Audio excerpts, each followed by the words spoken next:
क्रांती news, आवाज सर्वसामान्यांचा। नेर बाणगाव येथील राठोड यांच्या शेतातील विहिरीत बिबट्याचे दर्शन, रेस्क्यू टीम घटनास्थळी दाखल। आज दिनांक 4/3/2026 रोजी रात्री रमेश राठोड यांच्या गावापासून अवघ्या 1 किलोमीटर अंतरावर चिकनी रोडवर असलेल्या शेताच्या विहिरीत रात्री शिकारीच्या शोधात एक बिबट्या विहिरीत पडला। सकाळी शेतकरी पाणी देण्यासाठी शेतात गेले असता त्यांना विहिरीतून गर्जना ऐकू आली। आत पाहिले असता आत त्यांना वाघाचे दर्शन घडले आणि शेतकऱ्यांनी धूम ठोकली।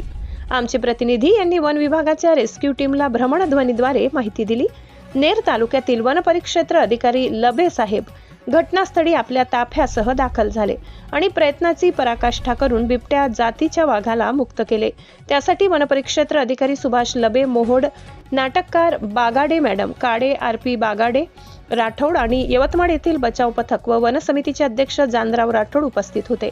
महाराष्ट्र क्रांती न्यूज साठी प्रतिनिधी तेवीचंद राठोड, बाणगाव, नेर।